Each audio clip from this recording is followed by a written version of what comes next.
best way to develop the ability to improvise without all too quickly losing track of where you are in this sequence is to slip into it gradually. So we start out by playing the exercise that we covered in the last soundbite, but against the backing track. 1, 2, 3, 4.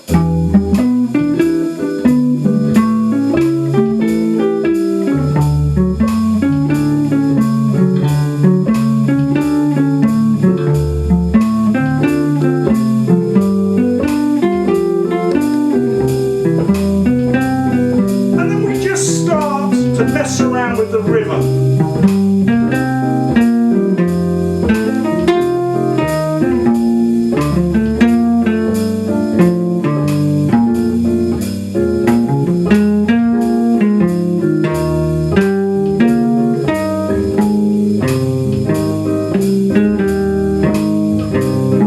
But I'm still going for all the root notes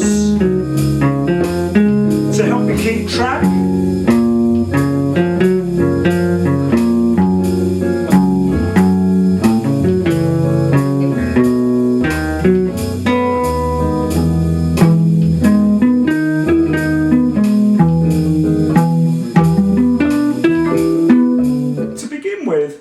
This will take a lot of concentration. You will almost certainly find yourself trying to think about where you are in the sequence. So your mind will be going full pelt, something like this. Okay, so we start with the 2 chord, that's a minor 7th, so that's got a flatted 7th note in, then we look for the next root note, which is up the circle of 4ths there, and that's got a flatted 7th note in too, and then we go down to the, drop down to the root note there, we've got to remember to put the natural 7th in there to make the major 7th chord, and so on. Anyone watching you do this will see steam belching out of your ears as your brain goes into meltdown. But learning to improvise is largely about relaxing your mind and trusting your ears and fingers instead. If you've drilled the basic arpeggio exercise for long enough, your fingers should mainly stay on the right track without the need for conscious thought from you. And when you do hit a wrong note, your ears should immediately let you know that you've hit a wrong note.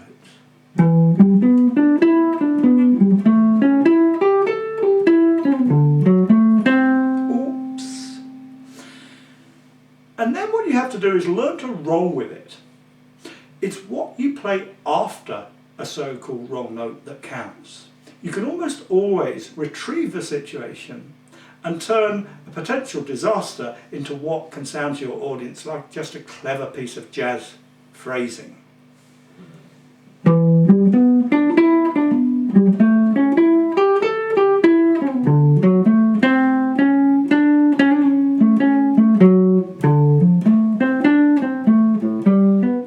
So let's get back to the exercise, and this time relax your mind and try to trust your ears and fingers.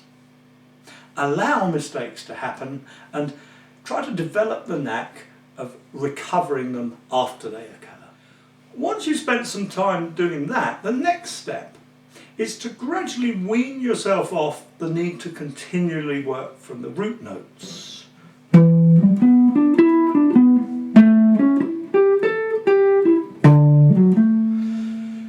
And a good way to do this is to learn to join the chords by going up one of them and down the next, like this.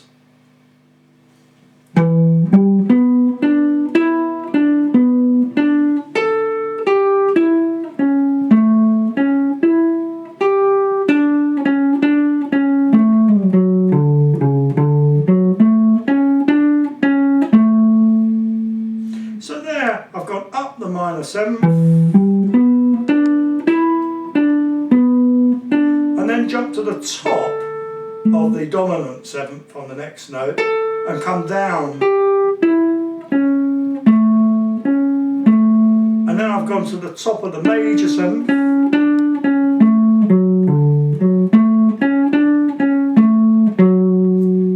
but look for other ways to connect the chords. I've got a little shape at the top of the minor 7th, which I can then repeat a string higher for the dominant 7th. And then I know that this note takes me back down the major 7th. I can then, instead of switching to my first finger there, I can jump to the top of that chord and come down it for the minor. And then again, maybe jump this time to this note, the flat 7th note, as part of the dominant 7th.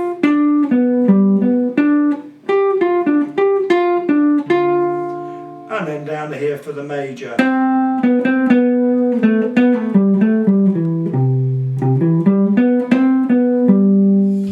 Another useful trick is to anticipate the chord changes.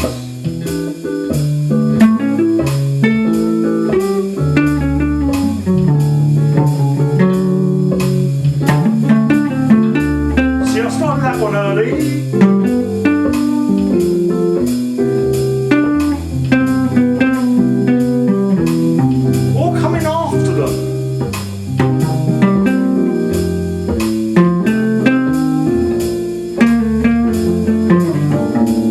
Of both.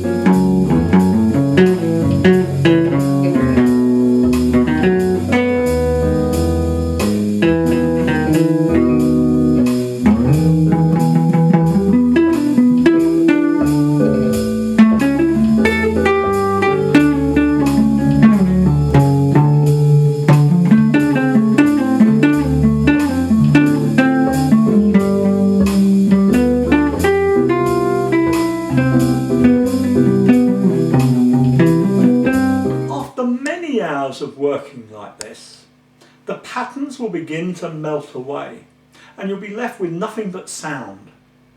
And at that stage you can begin to focus in entirely on self-expression and musical creativity. You can vary the dynamics, play softly,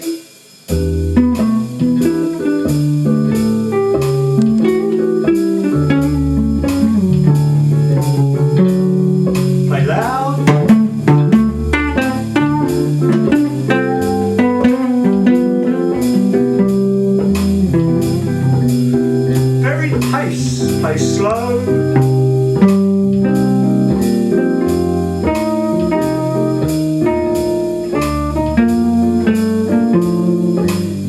play fast,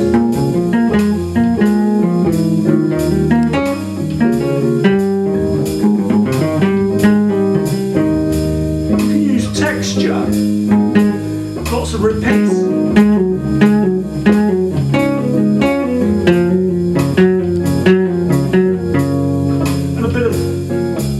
Technique.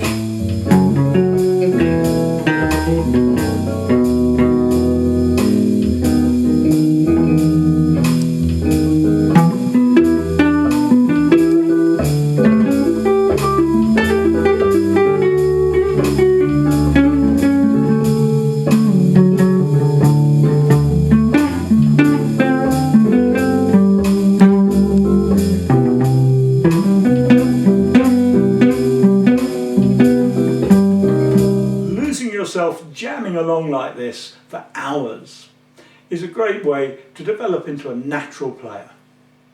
The goal, quite literally, is to play out of your head.